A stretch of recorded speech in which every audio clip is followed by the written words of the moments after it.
नमस्कार। आज मैं फिर आपके सामने अपराध की एक और घटना लेकर आया हूँ। आज के अपराध की घटना हालिया है, हाल फिलहाल की है। जिला कानपुर है, प्रदेश उत्तर प्रदेश, थाना नरवल और गांव था मजरा प्रतापपुर। तारीख थी 18 मई 2025। 18 मई 2025 को थाना नरवल से सुशील यादव नाम के एक आदमी ने कंट्रोल रूम को फ़ोन किया और ये बताया कि साहब मेरे 4 साल बेटे की मौत हो गई है। मौत ही नहीं, उसकी हत्या हुई है और उसकी हत्या मेरी पत्नी ने ही की है। पत्नी का नाम मनीषा बताया। पुलिस को थोड़ा सुनने में भी अजीब लगा और फिशी लगा। पुलिस फौरन मौके पर पहुंच गई। मौके पर पहुंचकर देखा कि वहाँ रोना पीटना मचा हुआ है। 4 साल का उसका बेटा सुशील का अनिरुद्ध, वो वहीं अपनी माता पिता और दादा के बैठे हुए थे और ज़मीन पर उसका शव रखा हुआ था। पूरा गांव इकट्ठा था। पुलिस ने इनिशियल जांच पड़ताल की और ये पता लगा कि शाम को 7 बजे, साढ़े सात बजे खाना बनाकर वो मनीषा, उसने खाना खिलाया अपने ससुर को। ऊपर उनको, वो छत पर सोते थे, छत पर वो सोने चले गए और उसके बाद उसी बीच में कभी उसने बच्चे को दादा के पास ही ले जाकर लिटा दिया। ये तो बाद में बयानों में आया कि उसने पहले बच्चे को, उसका जो ताबीज का धागा होता है उसी से कस के मार दिया। गालों पर तमाम दांत के निशान पड़े हुए थे और उसे अपने दादा के पास सुला दिया। रात 10 बजे खेतों में जो किसानी का काम इस समय चल रहा है, खेतों में काम करके जब सुशील वापस आया तो आते ही पहले मनीषा ने उससे ये कहा कि आज कोल्ड ड्रिंक पीने का मन है, तुम कोल्ड ड्रिंक ले आओ। वो गया, कोल्ड ड्रिंक लेकर आया। फिर उसने पूछा कि अनिरुद्ध कहाँ है। उसने कहा वो अपने दादा के पास, यानी तुम्हारे पिता के पास सो रहा है। सुशील भागकर ऊपर छत पर गया। छत पर गया तो उसके पिता अनिरुद्ध को ज़ोर ज़ोर से हिलाकर चिल्ला रहे थे कि देखो इसको क्या हो गया, इसका शरीर ठंडा है, ये जरा सा भी हिलाने डुलाने पर कुछ हरकत इसमें नहीं हो रही है। बाप बेटे दोनों बच्चे को लेकर नीचे आए, गुहार लगाई। लोग बाहर निकले, गांव वाले अस्पताल ले गए और अस्पताल में बच्चे को मृत घोषित कर दिया गया। सुशील घर वापस आया। आते ही उसने अपनी पत्नी से पूछा कि ये हुआ क्या।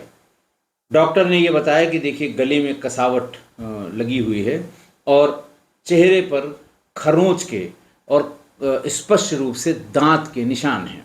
उसने कहा ये चेहरे पर दांत के निशान कैसे? उन्होंने कहा ऊपर सो रहा होगा, बंदर ने काट लिया होगा, ये बंदर की करामात होगी। आग बबूला हो गया सुशील और उसने अपनी पत्नी को मारना शुरू किया, मनीषा को। थोड़ी देर में मनीषा ने बताया कि हाँ, मैंने ही अनिरुद्ध को मारा है। गांव सब पूरा बाहर खड़ा हुआ था। लोगों ने उसको, मनीषा को बिठा लिया, महिलाओं ने, कि वो कहीं जाने न पाए। और जब पुलिस आई तो उसको पूरी बात पुलिस को बताई गई कि ऐसा ऐसा है। पुलिस उसको लेकर चली गई। उसके आगे फिर थाने जब पहुंची तो थाने में दूसरे सब इंस्पेक्टर्स ने बताया कि ये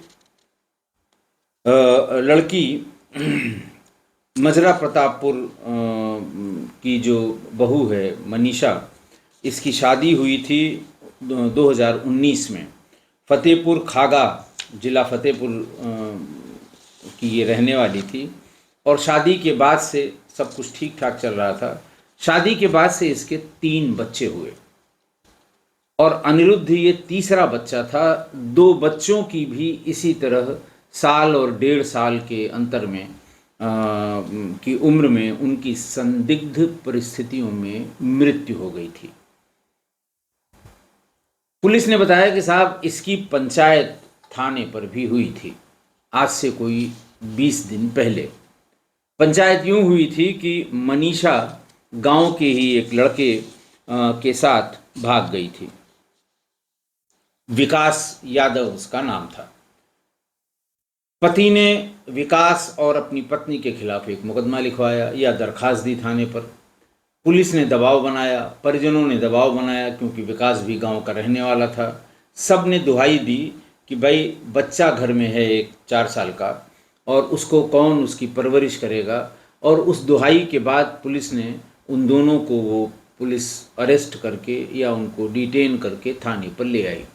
फिर थाने पर पंचायत हुई, थाने वाले ही पंचायत हुई, और इस हत्या के बाद गांव वालों ने स्पष्ट आरोप लगाए कि पुलिस वालों ने पैसा लेकर दोनों को सुलहनामा करने पर मजबूर किया और लड़की यानी मनीषा को उसके पति के घर भेज दिया, जबकि वो अपने पति के साथ नहीं रहना चाहती थी, वो विकास के साथ ही रहना चाहती थी।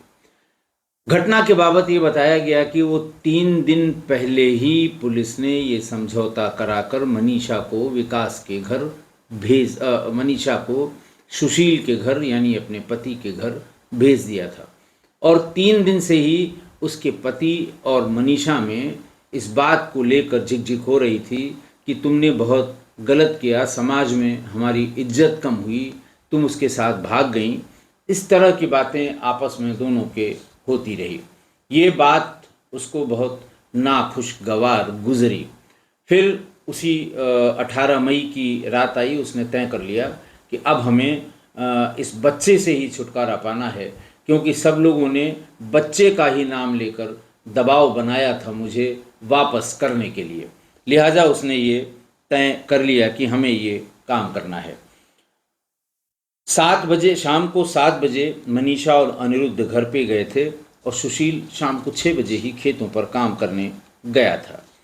घर में किसी को न देख के मनीषा ने अनिरुद्ध का उसके गले में ही बंधी काले धागे वाली ताबीज से उसका गला कस दिया। उसके बाद अपने हाथों से उसका गला दबा दिया। नन्ही जान 4 साल की कितनी देर बर्दाश्त करती। थोड़ी ही देर में वो ठंडा हो गया, थोड़ी देर में ही उसकी मृत्यु हो गई। उसके बाद दांतों से उसकी चेहरे पर कई जगह काट लिया।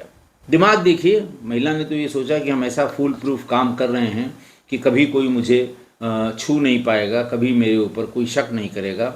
दांतों के कटे हुए निशान के लिए वो बार बार कहती रही, यहाँ बंदर आते हैं, संभवतः बंदरों ने ही ऐसा किया होगा। लेकिन पोस्टमार्टम रिपोर्ट में दांत के निशान बहुत स्पष्ट आए हैं। वैसे भी जब उसको लेके हॉस्पिटल गए थे गांव वाले और सुशील के फादर, सुशील के पिता, तब भी डॉक्टर ने कहा था कि भाई इसे दांत से इसके गले पर गाल पर काटा गया है।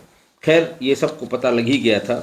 तो उसके बाद सुला दिया और मनीषा ने बेटे के शव को ले जाकर छत पर सो रहे बाबा के पास लिटा दिया। बिना कुछ बोले हुए उनके पास लिटाकर वो नीचे चली आई और सीधे नीचे आकर खाना बनाने लगी। ये सुशील खेतों से लौटकर रात में 10 बजे आया तो सबसे पहली फरमाइश मनीषा ने की, आज कोल्ड ड्रिंक पीने का मन है, जाओ कोल्ड ड्रिंक ले आओ। उसको भेजा। जाने क्या इस बीच में वो अपने आप को नॉर्मलाइज करती रही, या हो सकता है उसके दिमाग में हो कि बच्चे के शव को इस बीच में हम गायब करेंगे, फेंकेंगे, इधर उधर करेंगे। लेकिन वो बहुत जल्दी ही वापस आ गया। आते ही उसने कहा, क्या बात है, अनिरुद्ध सो गया या कहाँ है? वो तो मेरा वेट करता है, या उसको पता है कि मैं आ जाऊँगा और मेरे साथ सोता है। तब मनीषा ने कहा कि नहीं, आज वो अपने बाबा के पास छत पर सो रहा है। इसके बाद फौरन सुशील भाग के बेटे के प्रेम में बेटा उसका उसके पिता के पास सो रहा था, उसको लेने के लिए छत पर गया। और छत पर जैसे ही वो पहुंचा, उसके पिता चिल्ला रहे थे कि देखो मेरे पोते को क्या हो गया है। फिर मैंने उसे फौरन अपनी गोद में उठाया तो देखा कि शरीर उसका बिल्कुल लुंज पुंज पड़ा हुआ है, शरीर में कोई हरकत नहीं हो रही है। भागता हुआ वो पास के डॉक्टर के पास पहुंचा, साथ में और लोगों को स्कूल मोहल्ले के ले गया। लेकिन वहां पहुंचते ही डॉक्टर्स ने बता दिया कि ये मृत, मतलब ये ही वॉज ब्रॉट डेड। जब डॉक्टर्स ने ये बता दिया कि वो उसकी मृत्यु हो चुकी है यहाँ लाने पर, तो डॉक्टर्स ने सिम्टम भी बताए पिता था, उसने पूछा कि डॉक्टर साहब ऐसे अचानक क्या हो गया? बोले अचानक कुछ नहीं हुआ, इसके गले में कसाव किसी चीज़ से किया गया है, ये इसके निशान पड़े हैं और गालों में दांतों से काटा गया है। तो ये जानकारी दो सुशील को और उसके साथ गए लोगों को हो गई थी। तो जैसे ही वो वापस आया तो उसने पत्नी से पूछा कि हुआ क्या था, कैसे इसको ऐसा हुआ। तब उसकी पत्नी ने बताया कि मैंने और विकास ने मिलके बच्चे की हत्या की है। हमने ही उसके ताबीज़ से ही उसका गला कस दिया, उसके बाद फिर उसे उसका गला दबा दिया और फिर विकास ने कहा कि शरीर पे कुछ चोट के निशान हो जाएंगे तो ये कहने में फिर किसी को शक नहीं होगा कि बंदरों का प्रकोप यहाँ बहुत है। ज़रूर बंदरों के आतंक की वजह से या बंदरों की पहुँचाई चोट की वजह से इसकी मृत्यु हुई है। और कुछ समझ में नहीं आया उस समय तो दांतों से काट लिया। फिर उसके बाद भागकर बेटे को उसके ससुर के पास उसने अपने लिटा दिया और विकास वहाँ से भाग गया।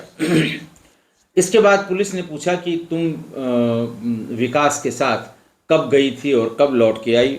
तो उसने बताया कि वो करीब 1-1.5 महीने पहले विकास का उसका प्रेम प्रसंग बहुत दिनों से चल रहा था। विकास गांव का ही रहने वाला था। अच्छा, इस बीच में जब वो करीब 11:15 बजे लौट कर डॉक्टर के यहाँ से सुशील आया तो उसने 112 कंट्रोल रूम को फ़ोन किया और फिर उसके बाद तुरंत थाने से फ़ोन आ गया और फिर थाने वालों को पूछने पर सुशील ने पूरी घटना की जानकारी दी। ये बताया गया कि 16 अप्रैल को वो अपने प्रेमी विकास के साथ घर से भाग गई थी और परिवार के साथ गांव वालों ने भी बेटे की दुहाई देते हुए विकास के परिवार पर दबाव बनाया था कि वो जहाँ कहीं हो उसको बता दो कि लेकर चला आए। गांव वाले या पंचायत गांव की कोई कार्य उसके विरुद्ध नहीं करेगी या उसके विरुद्ध कुछ नहीं करेगी। हमारा जो पंचायत का, गांव वालों का या बाकी सब का जो प्रयास है वो सिर्फ इसलिए है कि छोटे बच्चे की परवरिश हो जाएगी। पहले ही 2 बच्चों की मौत अप्राकृतिक रूप से हुई थी, लेकिन बिना पुलिस को सूचना दिए हुए उन दोनों बच्चों का अंतिम संस्कार करा दिया था गांव वालों ने। तो जब बहुत दबाव बनाया गया तो वो 3 दिन पहले थाने पर लाई गई, दोनों लाए गए, विकास और मनीषा। वहाँ फिर पंचायत हुई, दोनों पक्ष के लोग इकट्ठा हुए और फिर कहा यह जाता है कि पैसों के दबाव में पुलिस ने वहाँ पर ये मामला सुलटा दिया। दोनों के बीच पंचायत हुई, एक समझौतानामा दोनों से लिखा। पुलिस पेशबंदी बहुत करती है कि कल को अगर ये पूछा जाए कि भाई आरोप आप पर है कि आपने पैसे लेकर और कोई कार्रवाई नहीं की, दोनों को अपने अपने घर भेज दिया, तो वो तुरंत कहेंगे साहब मैं क्या करता। दोनों ने आपसी सहमति से ये समझौता कर लिया कि नहीं हम कोई कार्रवाई नहीं चाहते हैं। वो अपने घर चली गई, वो अपने घर चले गए। ये देखिए दोनों का लिखा हुआ। अब आप बताइए, पुलिस थाने के भीतर समझौता जो पुलिस चाहेगी वही समझौता होगा, जो पुलिस कहेगी वही होगा। नहीं, जो आदमी ये कहेगा कि नहीं मैं ये तो नहीं लिखूंगा, तो वो फ़ौरन कहा जाएगा तुम्हारे खिलाफ मुकदमा कायम हो जाएगा, अब तुम हवालात ही जाओगे, वहाँ ठीक हो जाओगे। तो मरता क्या न करता, पुलिस से पीछा छुड़ाने के लिए आदमी जो कुछ भी कहा जाता है वो समझौते के रूप में स्वीकार कर लेता है। तो तब ये बात वहाँ पर उठी कि इसके पहले भी 2 बच्चों की असामयिक मृत्यु हुई थी। करीब 1.5 साल पहले उसकी एक बेटी लक्ष्मी, बदला हुआ नाम, और 1 वर्षीय बेटा अनुराग, इन दोनों की संदिग्ध परिस्थितियों में मौत हुई थी, लेकिन दोनों का अंतिम संस्कार करा दिया गया था। और ये विकास और इसका जो प्रेम प्रसंग था वो 3-4 साल से चल रहा था। तो ऐसा लगता है कि अब गांव वाले बहुत स्पष्ट रूप से कह रहे हैं, सुशील भी कह रहा है, सुशील के परिवार के लोग भी कह रहे हैं कि ऐसा हो सकता है कि उन दोनों बच्चों को भी इसी ने मारा हो। कि बच्चों से पीछा छूट जाएगा तभी वो आराम से विकास के साथ रह पाएगी। तो उन दोनों की हत्या के पर भी पर्दा उठाने के लिए पुलिस पर लोगों ने दबाव बनाया। अभी तक विकास की गिरफ्तारी नहीं हुई थी और 2 दिनों तक लगातार थाने का गांव वालों ने और परिजनों ने घेराव किया था और स्पष्ट आरोप लगाया था कि पुलिस ने मनीषा के प्रेमी से रुपए लेकर जबरन समझौता करा दिया था। उसके खिलाफ कोई कार्रवाई नहीं की थी। अगर पुलिस समझौता न कराती तो शायद, या कोई कार्रवाई कर दी होती पुलिस ने तो शायद अनिरुद्ध जिंदा होता। सूचना पर पहुंचे डीसीपी पूर्वी सत्यजीत गुप्ता ने मौके का निरीक्षण किया और उन्होंने ये बताया कि पति की तहरीर पर मनीषा और उसके प्रेमी के खिलाफ मामला दर्ज कर लिया गया है और उसी एफआईआर, वो एफआईआर 302 भारतीय न्याय संहिता यानी हत्या का जो पहले 302 था वो 103 बीएनएस अब हो गया है। तो 103 और 238, 201 पहले था एविडेंस को छिपाने का, हत्या कहीं और करके कहीं और फेंक देना, तमाम एविडेंस छिपाने के या एविडेंस को बदलने के जो साक्ष्य होते हैं तब उसमें 201 आईपीसी का लगाया जाता है और अब वो बीएनएस में 238 हो गया। तो धारा 103 बीएनएस हत्या का जो अपराध है और 238 बीएनएस जो साक्ष्यों को मिटाने का अपराध है, इन दोनों के तहत मृतका अनिरुद्ध की माँ और उसके प्रेमी पर ये मुकदमा लिखा गया था। विकास के खिलाफ पुलिस ने तमाम दबिश दी। उसके घर में 3 भाई, पिता और माता रहते हैं। उनको भी थाने पर लाकर उनके साथ उनसे पूछताछ की गई। उम्मीद है कि वो जल्दी गिरफ्तार हो जाएगा। 20 वर्ष का विकास बहुत ज़्यादा पढ़ा लिखा नहीं है। वो बिहार की एक फैक्ट्री में मजदूरी करता है। फिर महिला को यानी मनीषा को पुलिस ने इन्हीं धाराओं में जेल भेज दिया और विकास की तलाश कर रही है। आज की घटना, पत्नी मनीषा 3 दिन पहले ही वापस आई थी और करीब 1 महीने पहले विकास के साथ घर छोड़कर भाग गई थी। बच्चे की दुहाई देकर उसके मनीषा के पति सुशील और परिजनों ने पुलिस की मदद से उसे थाने पर वो लाया गया, पंचायत हुई और पुलिस की मदद से ही मनीषा को उसके ससुराल यानी सुशील के पास भेज दिया गया।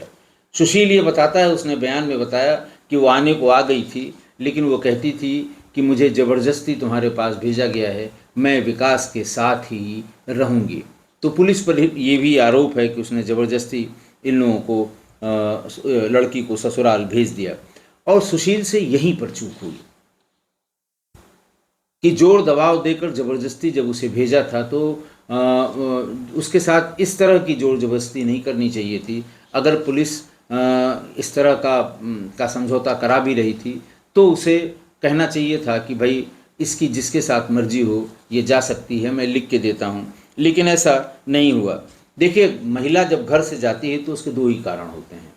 घर से चली जाती है या भाग जाती है, उसके 2 कारण होते हैं। एक तो ससुराल में उसके साथ उचित व्यवहार का न होना, दुर्व्यवहार होना या प्रताड़ित किया जाना, कोई भी कर रहा हो, घर के दूसरे सदस्य कर रहे हों, पति कर रहे हों और तमाम सदस्य हैं कोई, और जब बहुत परेशान हो जाएगी तो वो घर छोड़कर जाती है, घर से भागती है। और दूसरा कारण है सब प्रेम संबंधों के कारण। तो दूसरे कारण में महिला किसी के प्रेम संबंध में उस घर छोड़कर भागती है और उसके साथ रहती है या उसके इशारे पर कहीं रहती है, जैसे भी रहती है, लेकिन भागती वो प्रेम संबंधों के कारण है। तो यही 2 कारण हैं महिलाओं के भागने का। अगर वो किसी प्रताड़ना, दुर्व्यवहार या परेशानी की वजह से ससुराल छोड़कर भागी है तो उसे वापस लाने के प्रयास किए जाते हैं, अगर उसमें कोई बुराई नहीं है, क्योंकि अगर इस तरह का प्रयास, समेकित प्रयास करके लोग उसे ले आते हैं तो प्रताड़ना या दुर्व्यवहार करने वाले जो लोग भी घर के हैं वो अपनी गलती सुधार लें तो घर आने पर स्थितियां अपने आप सुधर जाती हैं और फिर वातावरण सामान्य हो जाता है। लेकिन अगर प्रेम संबंधों में कोई घर छोड़कर महिला भागी है और उसे जबरन वापस बुलाकर घर में रखा जाए तो इसे आत्मघाती कदम कहा जाता है, क्योंकि प्रेम संबंधों में या प्रेम संबंधों के कारण या प्रेमी के कारण या अपने पूरे परिवार को छोड़कर भागने वाली ऐसी महिलाएं, ऐसी लड़कियां, अगर वो वापस बुलाई जाती हैं तो उनका मन कभी लगता नहीं है, या यूँ कहें कि वो इस बदली हुई परिस्थिति को कभी एक्सेप्ट नहीं करती हैं और उनका दिमाग चलता ही रहता है। और ऐसे बहुत कम प्रकरण हैं जब प्रेम संबंधों के कारण भागी हुई महिला या लड़की अगर वापस आती है तो वापस आने के बाद परिस्थितियां एकदम सामान्य रही हों। ऐसा बिल्कुल बहुत ही रेयरेस्ट ऑफ रेयर केसेस में होता है। सामान्य रूप से जब वो आप वापस आती हैं तो थोड़े दिन हो सकता है शांति रहे, लेकिन फिर अशांत हो जाता है वातावरण और कोई न कोई अनहोनी हो ही जाती है। तो सुशील को कभी उसे वापस बुलाने पर जोर नहीं देना चाहिए था। बहुत से विकल्प खुले हुए थे। या वो खुद बच्चों की परवरिश कर लेता, ये ना कहता कि साहब बच्चों की वजह से उसका आना ज़रूरी है, कि बच्चा बहुत छोटा है, या फिर बहुत नज़दीकी रिश्तेदार जो होते हैं उनके यहाँ छोड़ा जा सकता है। 4 साल का हो ही गया था, 2-3 साल किसी रिश्तेदार के यहाँ रह लेता, थोड़ा बड़ा हो जाता तो फिर खुद देखभाल करने में कोई दिक्कत न होती। या फिर कुछ दिन के लिए कहीं पर कोई, जिस तरह के जो हॉस्टल हैं बहुत ढेर सारे चलते हैं जहाँ जिन बच्चों के माँ बाप नहीं हैं उनको रखा जाता है, तो अगर कहीं इंतज़ाम होता तो वहाँ भेज देता।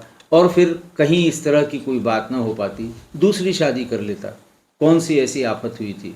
अगर वो ना आती तो इसका मतलब नहीं है कि पहाड़ टूट पड़ता उनके ऊपर।